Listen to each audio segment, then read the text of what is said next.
students, welcome to our Thithikkum Tamil channel. நான் உங்க கயல்சங்கர். இன்னைக்கு நம்ம என்ன பார்க்க போறோம்னா பெயர்ச்சொல் அப்படினா என்னன்னு பார்க்க போறோம். பெயர்ச்சொல்னா ஒன்றின் பெயரை குறிக்கின்ற எல்லா சொற்களுமே பெயர்ச்சொல் தான். அந்த பெயர்ச்சொல் வந்து 6 விதமா பிரிச்சிருக்காங்க. பொருட்பெயர், இடப்பெயர், காலப்பெயர், சினைப்பெயர், பண்புப்பெயர், தொழிற்பெயர். முதல்ல பொருட்பெயர் அப்படினா என்னன்னு பார்த்தோம்னா ஒன்றின் பெயரை குறிக்கின்ற எல்லா சொற்கள் அப்படின்னு சொல்றாங்க. இதுக்கு எக்ஸாம்பிள் என்ன கொடுத்திருக்காங்கன்னா உயிருள்ள பொருள், உயிரற்ற பொருள் ரெண்டுத்தையுமே நம்ம வந்து பெயர் சொல்லதான் சொல்றோம். மரம், செடி, கொடி இது எல்லாமே வந்து உயிரற்ற பொருட்கள். மயில், பறவை இது எல்லாமே வந்து உயிருள்ள பொருட்கள். இது ரெண்டுமே பெயர் சொல்ல அடங்கும். அடுத்து வந்து இடப்பெயர். இடப்பெயர்னா என்னன்னு பார்த்தோம்னா இப்போ நம்மள வந்து யாராச்சும் எங்க இருக்கீங்க அப்படின்னு கேட்பாங்க. நம்ம வந்து எந்த இடத்துல இருக்கோம் அப்படிங்கறது ஒரு பேரை சொல்லுவோம். இதுல எக்ஸாம்பிள் என்ன கொடுத்திருக்காங்கன்னா சென்னை, பள்ளி, பூங்கா, தெரு இந்த மாதிரி இது எல்லா இடமே வந்து இந்த இடத்துல இருக்கும் அப்படிங்கறத குறிக்குது. அதனால வந்து இது இடப்பெயர்ல வந்து இதெல்லாமே வந்துடும்.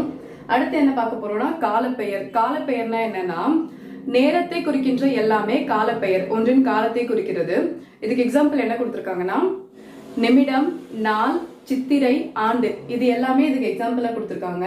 அடுத்து நம்ம பார்க்க போறது சினைப்பெயர். சினைப்பெயர்னா பொருளின் உறுப்பை குறிக்கின்ற சொல் எல்லாமே சினைப்பெயர் அப்படின்னு சொல்லியிருக்காங்க. எடுத்துக்காட்டு கண், கை இது எல்லாமே வந்து இதுக்கு எடுத்துக்காட்டா கொடுத்திருக்காங்க. அடுத்து நம்ம பார்க்க போறது பண்பு பெயர். ஒரு பொருளோட பண்பை குறிக்கின்ற எல்லாமே இந்த பண்பு பெயர்ல தான் வரும். இதுக்கு எக்ஸாம்பிள் என்ன கொடுத்திருக்காங்கன்னா வட்டம், சதுரம், முக்கோணம், செவ்வகம் இந்த மாதிரி ஒரு பொருளோட பண்பு வந்து குறிக்கிறது எந்த மாதிரி இருக்கு அப்படின்னு சொல்லிட்டு அது எல்லாமே வந்து பண்பு பெயர். அடுத்து தொழிற்பெயர். தொழிற்பெயர் அப்படின்னா என்னன்னு பார்த்தோம்னா நம்ம செய்யற வேலை எல்லாமே வந்து தொழிற்பெயர்ல தான் அடங்கும். எடுத்துக்காட்டு படித்தல், நடித்தல், ஆடுதல் இது நம்ம செய்யற எல்லா வேலையுமே வந்து தொழிற்பெயர்ல வரும். அடுத்து நம்ம என்ன பார்க்க போறோம்னா அறுவகை பெயர்களுக்கான சான்றுகளை தொடரில் அமைத்து எழுதுக அப்படின்னு சொல்லியிருக்காங்க. இங்க வந்து ஒரு 6 விதமான சென்டென்ஸ் கொடுத்திருக்காங்க. ஃபர்ஸ்ட் சென்டென்ஸ் என்ன இருக்குன்னா காவியா புத்தகம் படித்தாள் அப்படின்னு இருக்கு. இது வந்து இப்போ காவியா வந்து என்ன படித்தாள்னா புத்தகம் படித்தாள். இந்த புத்தகம் அப்படிங்கிற வார்த்தை இந்த 6 இடத்துல எங்க வரும்னு பாத்தீங்கன்னா பொருட்பெயர்ல வரும். ஏன்னா புத்தகம்ன்றது ஒரு பொருளோட பெயர், அதனால வந்து இது பொருட்பெயர்ல வருது. அடுத்து என்னன்னு பாத்தீங்கன்னா காவியா பள்ளிக்கு சென்றாள். இதுல காவியா வந்து எங்கு சென்றால் பார்த்தோம்னா பள்ளிக்கு. இந்த பள்ளிங்கிறது வந்து இடப்பெயர்ல வரும், அதனால இந்த சென்டென்ஸ் வந்து இடப்பெயரை குறிக்குது. அடுத்து வந்து காவியா மாலையில் விளையாடினாள் அப்படின்னு கொடுத்திருக்காங்க. காவியா வந்து எந்த நேரத்துல விளையாடினான்னு பாத்தீங்கன்னா மாலை நேரத்தில் விளையாடினாள். இது வந்து ஒரு காலத்தை குறிக்குது, அதனால இது வந்து காலப்பெயர்ல வரும். அடுத்து வந்து காவியா தலை அசைத்தாள் அப்படின்னு கொடுத்திருக்காங்க. காவியா வந்து எதை அசைத்தாள்னா தலை. தலைங்கிறது வந்து ஒரு சினை உறுப்பு, அப்போ இது வந்து சினை பெயர்ல வந்துடும். அடுத்து வந்து காவியா இனிமையாக பேசுவாள் அப்படின்னு கொடுத்திருக்காங்க. இனிமைன்றது வந்து அதோட தன்மை பண்பு வந்து சொல்லியிருக்காங்க, அப்போ வந்து இந்த சென்டென்ஸ் பண்பு பெயர்ல வரும். அடுத்து வந்து காவியாவுக்கு நடனம், ஆடுதல் பிடிக்கும். இந்த ஆடுதல் அப்படிங்கிற வார்த்தை அவளோட ஒரு ஆக்ஷனை குறிக்குது, அப்ப இது வந்து தொழிற்பெயர்ல வருது. அடுத்து நம்ம என்ன பார்க்க போறோம்னா இடுகுறி பெயர், அதோட காரண பெயர். இந்த பெயர் சொல்லியே தான் வந்து இந்த 2 விதமாவும் பிரிச்சிருக்கோம். இதுல வந்து ஃபர்ஸ்ட் இடுகுறி பெயர். இது வந்து 2 வகையா பிரிச்சிருக்காங்க. இடுகுறி பொது பெயர், இன்னொன்னு இடுகுறி சிறப்பு பெயர். காரண பெயர்னு எடுத்துக்கிட்டோம்னா காரண பொது பெயர், காரண சிறப்பு பெயர், இந்த மாதிரி இதை 2 விதமா பிரிச்சிருக்காங்க. முதல்ல இடுகுறி பெயர் அப்படின்னா என்னன்னு உங்களுக்கு நான் சொல்லிடுறேன். நம் முன்னோர்கள் வந்து என்ன பண்ணிருக்காங்கன்னா காரணமே இல்லாம சில பொருளுக்கு பெயர் வச்சிருக்காங்க. அது என்னென்னு பார்த்தோம்னா மரம், காற்று, இலை இதெல்லாம் வந்து நமக்கு ஏன் வந்ததுன்னே தெரியாது. இது எல்லாமே வந்து இடுகுறி பெயர் அப்படின்னு சொல்றோம்.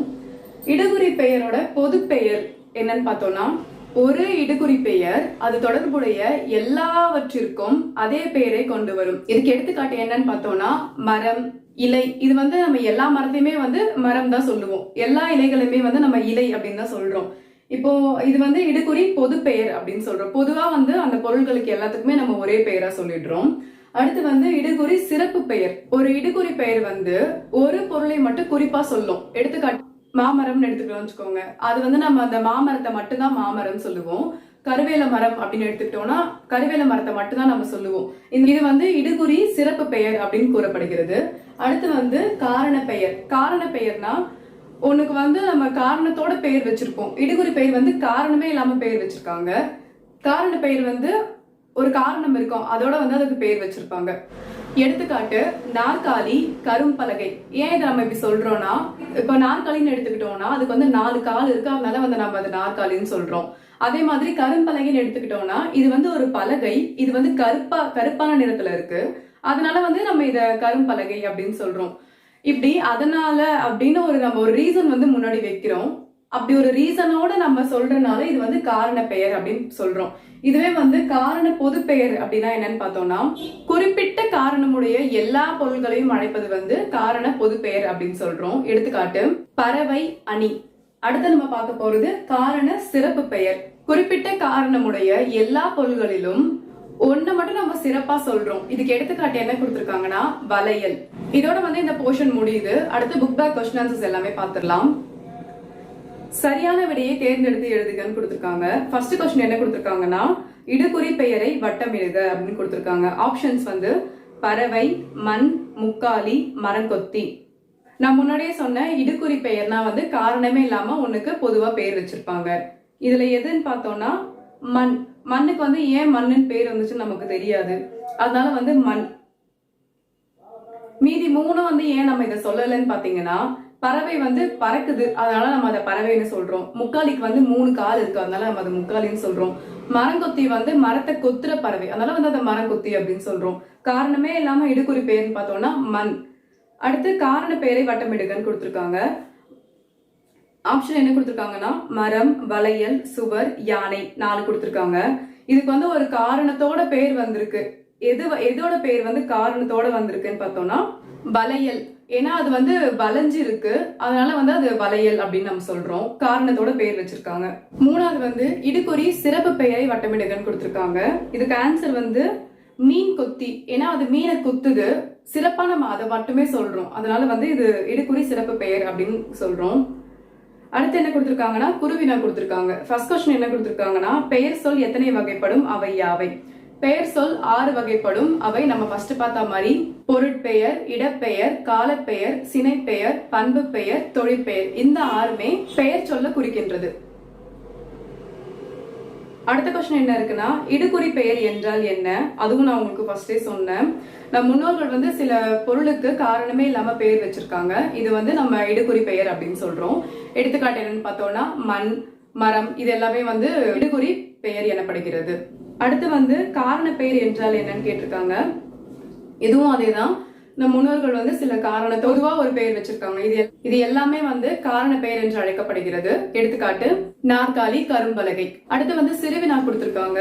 ஃபர்ஸ்ட் கொஸ்டின் என்ன கொடுத்திருக்காங்கன்னா 6 வகை பெயர் சொற்களை எழுதுக அப்படின்னு கொடுத்திருக்காங்க. அந்த 6 வகை பெயர் சொற்கள் நான் ஃபர்ஸ்டே சொன்னேன், அதுதான் இதுக்கு ஆன்சர். நெக்ஸ்ட் என்ன கொடுத்திருக்காங்கன்னா 6 வகை பெயர் சொற்களுக்கும் எடுத்துக்காட்டுகள் தருக அப்படின்னா, நான் ஸ்டார்டிங் சொன்னேன் இந்த பொருட்பெயர், இடப்பெயர், காலப்பெயர் இதெல்லாம் நம்ம ஏன் சொல்றோம் அப்படின்னு சொன்னேன் இல்லையா, அந்த 6மே வந்து ஏன் சொன்னோம் அப்படிங்கிற ரீசன் வந்து இதுக்கு ஆன்சரா வருது. இதோட இந்த போர்ஷன் புக் பேக் கொஸ்டின் ஆன்சர்ஸும் முடியுது. இந்த வீடியோ உங்களுக்கு யூஸ்ஃபுல்லா இருந்ததுன்னா லைக் பண்ணுங்க, ஷேர் பண்ணுங்க, கமெண்ட் பண்ணுங்க, சப்ஸ்கிரைப் பண்ணுங்க. தேங்க்யூ.